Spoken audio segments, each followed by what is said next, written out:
Dublin is finally calming down after being at the centre of a month-long political storm. The election posters may still be up, but the future of the country is decided. A Fine Gael Labour coalition. The people have spoken, and they wanted change.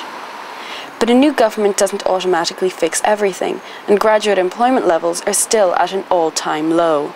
So, with the Dáil Chambers awaiting a new Taoiseach and a new cabinet, what can graduates expect from their new government? Mary Murphy, a lecturer in Irish politics and society, spoke at the Dublin Count Centre about what the current situation has meant for students around the country. To some degree, I think we've seen graduates maybe getting a sharp shock when they have graduated and the reality of there not being jobs actually hits them. And certainly that's having an impact. You can see students coming in and the evident stress in a family caused by unemployment, emigration, ill health is beginning to show through, I think, in the quality of life experiences that students are bringing into college with them. Students at the Count Centre are worried about the brain drain. They worry about whether or not they'll have futures working in Ireland. I know if I was graduating now, I'd be out of here. I completely agree with all the people going to Australia and America because they need to work. If it absolutely had to come down to it, I would emigrate, yeah, it's true, but I wouldn't like to. Of course, the recession isn't just affecting young people.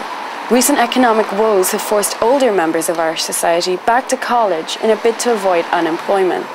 Michael Beaumont, a veteran of the banking crisis, is a prime example. I was working as a business analyst in banking, so I also have a background in economics.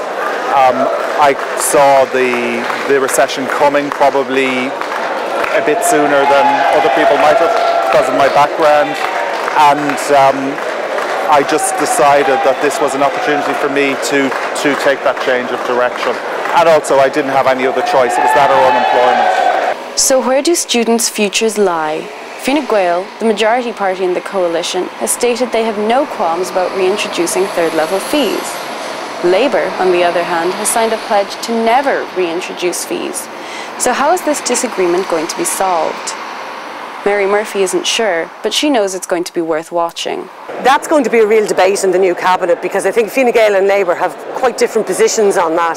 So I think the balance of power in the new cabinet will be really important. Fine Gael has outlined plans to offset the burden of fees by launching a graduate internship programme. Emily Brocklebank, a student at NUI Maynooth, reckons that this is something that would appeal to people like herself. Obviously people would rather be paid than go into internships, but you'd rather get experience than nothing at all. But what effect do Dubliners think the new government will have on the employment level? Well, hopefully things will improve. They have to. Can't go any lower. All I can say is keep fingers crossed and hope for the best. I think they do aim to try. All you can do is hope. Do you know, like, I have a child and fiancé in a house and a mortgage. We can't go to Australia or any of these places. You know, so you just have to be hopeful, that's all you can do. Standing here on Grafton Street just a day after the Irish general election, it's already clear that there's a sense of optimism that wasn't there before. It could be because Ireland is playing Scotland in the rugby today and we're hoping for a big win, but it's more likely that it's a sense of optimism about the future of the country. And for a lot of young graduates, it looks like the future just got a whole lot brighter.